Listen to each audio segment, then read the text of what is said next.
I went to my silver dealer and picked up another nice old bag of U.S. constitutional silver. In today's video, we're going to go through these coins and see if we have any better dates, better condition ones, or any rare U.S. silver.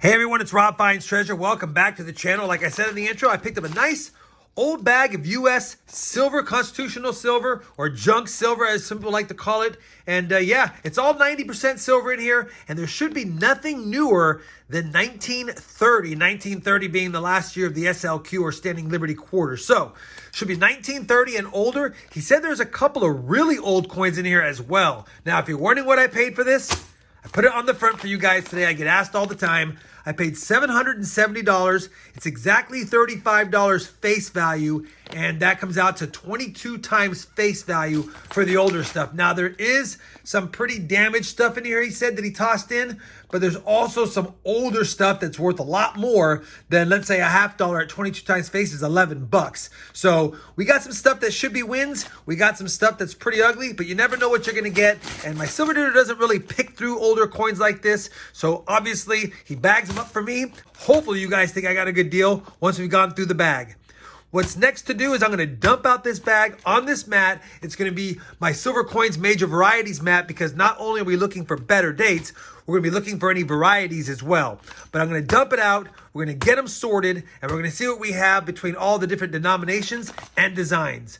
I'll be back in a second with the bag dump out, and we'll see this beautiful silver all laid out.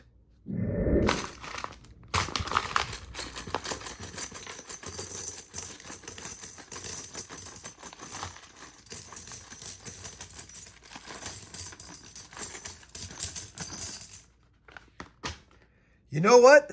That actually was a pretty good amount of silver in that bag. $35 face value.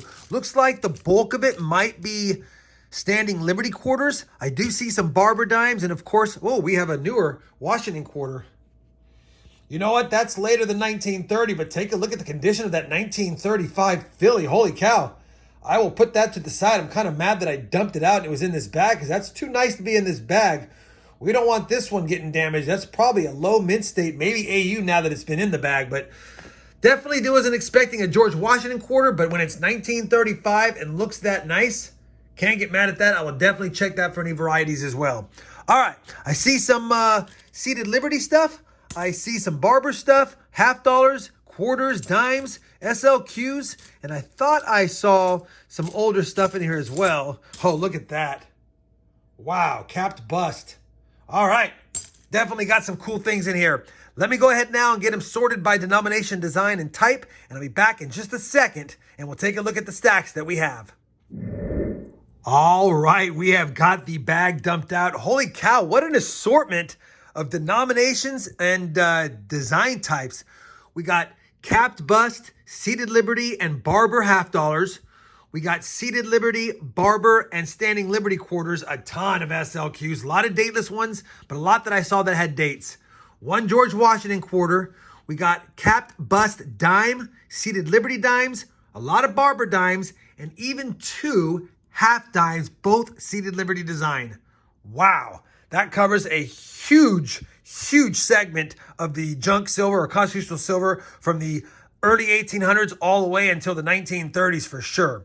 All right, now that we've got them sorted, I guess we'll start off with some of the older stuff. I'll do the $50 first, and what I plan on doing is laying them out by year and mint, and then we'll see if we have any better dates. I'll check for any quick varieties, and I'll come back with a recap of what I found in the $50. All right, we finished sorting all of the $50. I'll tell you right now, nothing exciting in the bunch here. We did have, I guess the most exciting one is, from what I can see, it looks like an 1835 capped bust $50 in pretty rough shape.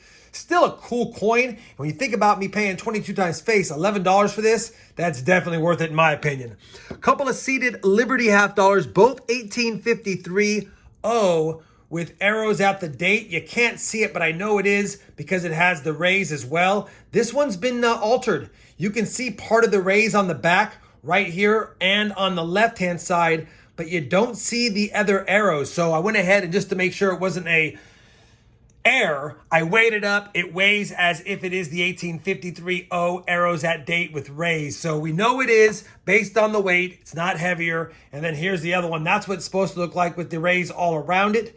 Exact same coin. But again, somebody altered this and tried to remove all of the rays. They just didn't remove them right here. And there's a little bit on the other side of the leaf right there where the arrows are. So yeah, a couple of 1853 O's, both in terrible shape, both with the arrows at the date and with rays. Still a good price, paying 11 bucks each for those. I'll take that all day. Barber half dollars, nothing special like I said. A 1901P, 02P, and an 03P. And this 1902P is pretty much coal. Somebody tried to clamp it or vise it or counter strike it or something. Either way, kind of cool that it's done like that, but definitely damaged. Two 1906 O's, two 1907 O's. We got a 1905S, an 07D, an 09P, and then two 1910 S's. This one was a candidate to upgrade the one in my album. It was a close call, but it's been cleaned and mine's not, and they have the exact same wear, so not an upgrader. We got a 1912 Denver and a 1912 San Francisco. This was also somewhat of a close call, upgrading the one on my album, but not quite nice enough. So no upgrades or additions for my Barber album as far as half dollars, and these ones I'll just set to the side. That's going to wrap it up for the half dollars. Time to move on to the quarters. Let me get all this put aside, and then we'll get on to the quarters, and I'll get the seededs and the Barbers done first. We'll save the SLQs for after. I'll be back in just a second with those sorted. All right, we finished the first part of the quarter hunt. Obviously, the SLQs will come second.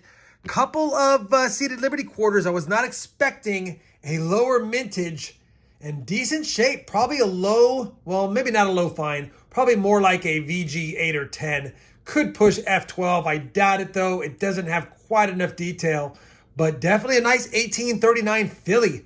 I did not have one in my collection. Now I do. And like I said, a lower mintage. And honestly, in this condition, probably a $60 to $70 coin to kick us off with the quarters. I'll definitely take that. That's a nice find. And then we have another 1853 arrows at the date with rays around the eagle. Not New Orleans this time, just Philadelphia. Unfortunately, I already have one and it's slightly nicer than this one. So I'll go ahead and just put this one back into the rolls of older quarters. But we got one for the collection and one for the back stock. As far as the Barbers are concerned, only one better date of all of these, and it's the worst one, of course. Look at this trashy 1912, and there is a San Francisco mint mark hiding down under the eagle's tail feathers right there, but it's in really bad shape, so it's cool. Otherwise, it would have been probably a $25 quarter, but in that condition, like I said, it's just cool. We got an 1898 Philly, an 1899 O and a Philly, an 020 and two 02 Phillies, an 07 Philly, a decent 1908 New Orleans. Probably could use a little cleanup, but I'm not going to mess with it. And then three 1909 P's, the best one I put on top. It's got great detail, but obviously it's been cleaned at some point. Still a nice looking coin. Not one that could upgrade my Liberty Head Quarters album. Unfortunately, no upgrades for that. Either way, another nice batch of old US silver. And now we got to move on to the bulk of today's hunt, the Standing Liberty Quarters. I'm hoping I have more than just 1925 through 1930. It'd be nice to get some Type 1s. It'd be nice to have ones with legible dates and mint marks, although I would suspect there's going to be a lot of dateless ones in this batch at only 22 times face. Let's get to them. I'll get them sorted and laid out, and I'll bring you back in with my findings in just a moment. Well, the SLQ batch was better than expected. I'll tell you, I put one damaged one over here. It looks like it's been smashed around the edges a little bit, and so it's a little smaller as far as its circumference, so it goes with the damaged stuff. Outside of that, the less than fun stuff here, the dateless and no mint marks. I put the best dateless with no mint mark on top. It's unfortunate. Obviously, it'd be nice one day if I can work on these and figure out based on diagnostics if we have any older ones like 1924 and below. I think the ones with the mint marks here, the best one, might be one that I could work on and get a date off of based off diagnostics. And the reason why I bring it up is it also has a mint mark. There's a San Francisco mint mark right there. And I believe this is 1917 through 1924 based on how the pedestal is. I just need to figure it out, and maybe I can. But either way, it's a San Francisco minted, probably pre-1925 type 2 design. We'll put that here to the side for now. We also had a Type 1 design. It's in terrible shape. And the reason why I know it's Type 1 is based on the ponytail up top. It's pointed upwards. We know it's a 1917 because it's got a split ponytail. And then we also know it's a 1917 because it's got a Denver mint mark. Can't read the date, but definitely a 1917 Denver Type 1. No stars below the eagle. And in this condition, it's coal. Had there been a full rim and a full date that we could see, it'd be at least a $40 coin or better, but it's not based on that condition. So these are the less than fun ones, or the ones that really don't make us any additional money, just basically cool stuff up there. Down here, we had only 2 dates missing from 1925 through 1930. Obviously, no Denver 1930s, just P&S's. But we didn't have a 26D or a 27D. But we did have a key date, 1927S. And this is in pretty good shape. I would say based on the condition, it's probably a low fine, maybe a high VG, but definitely in that fine range. And that's a pretty expensive coin in that condition, and probably a good upgrader to most albums out there at a fair price without it being slabbed. So that's a nice pickup there. We also had a 1926S, decent shape for being in the bag. And then I put all of the best ones on top. I'll quickly show them. This is the best 1925. As you know, in 1925, there were no Denvers or San Franciscos, just Philly. This is the best 1926 Philadelphia. Pretty nice overall. The best 1927 Philadelphia. A really nice coin, actually. And with a slight MS-70 cleaning, it probably would look better, but I'm going to leave it as is. And then this is the best 1928. And we also got a slightly better date in higher grades, 1928 Denver. And some nice 1928 San Franciscos. Can't tell if that was the best one or maybe this one was slightly better. But either way, a couple of 28S's as well. And then as far as the 1929s, pretty nice 1929 Philly. Probably can make a pretty good starter lot with these nicer SLQs for someone.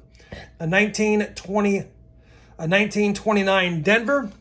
And the best 1929 San Francisco. Another nice coin overall. Definitely in circulated grade, but still nice. The last 2 coins, that's the nicest 1930 of the bunch.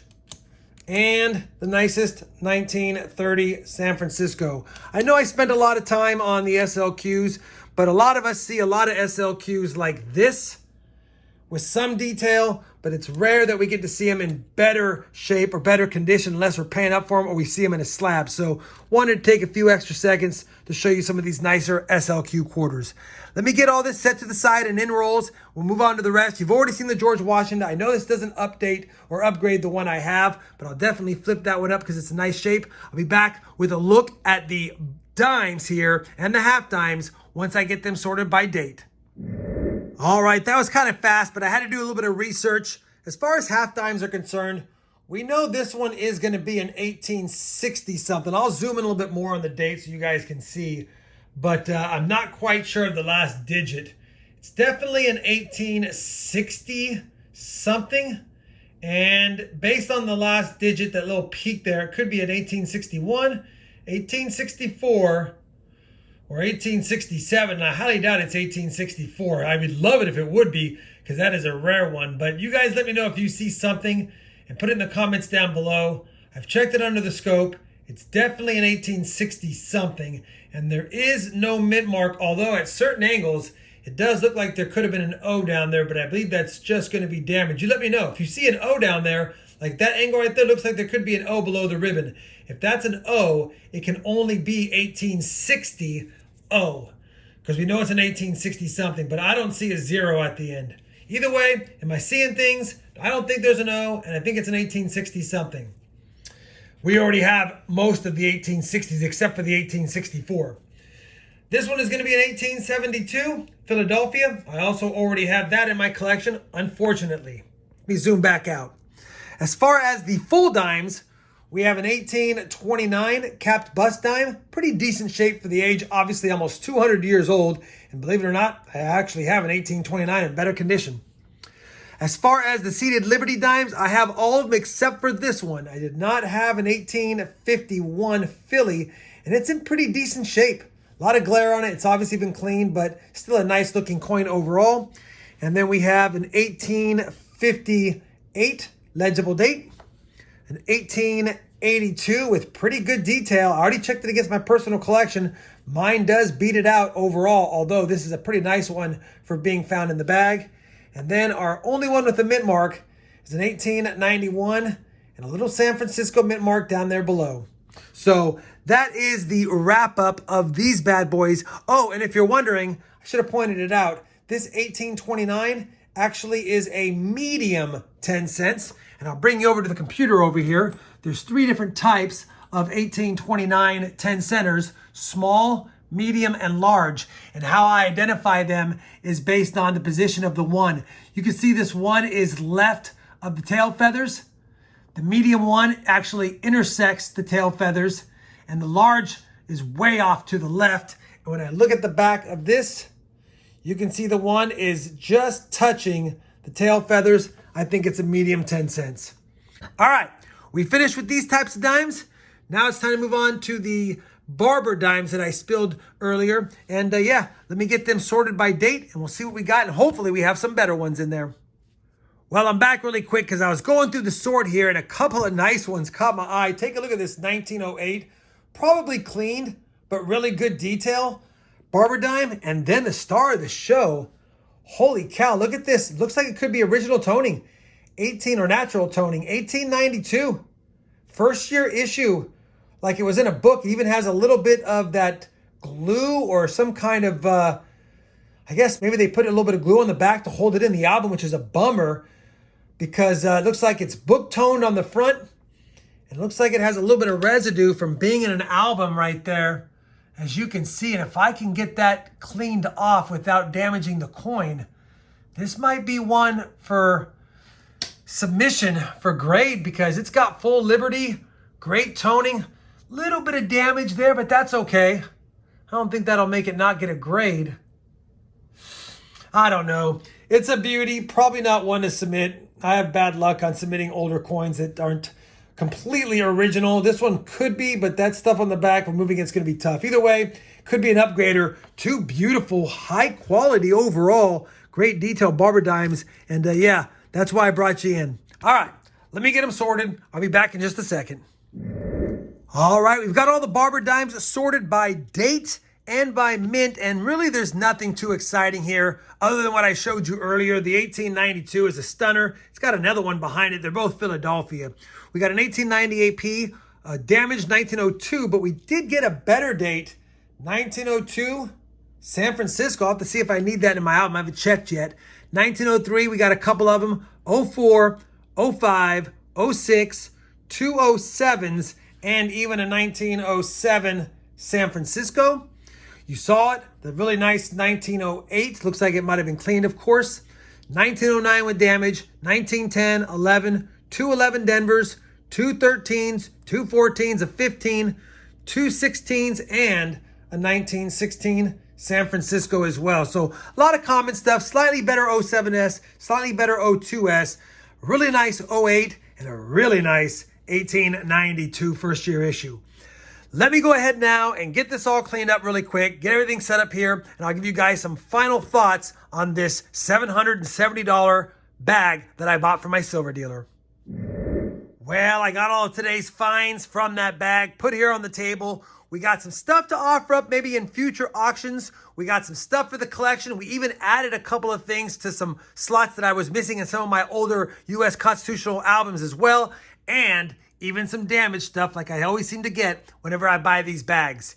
Either way, I'm curious to see what you guys thought about spending 22 times face on this stuff. Let me know if you think it's worth it. I think a couple of coins on their own probably made the purchase worth it on its own right, as well as that 1839 seated Liberty quarter that I already have slotted in my album that's not up here. Between that, the awesome SLQs we got, including the 27S and some of the other goodies, I think we did pretty good. You guys let me know down in the comments below if you think I did pretty good as well. And let me know if you enjoyed this video by giving me that thumbs up. And as always, everyone, Happy hunting, and thanks for watching.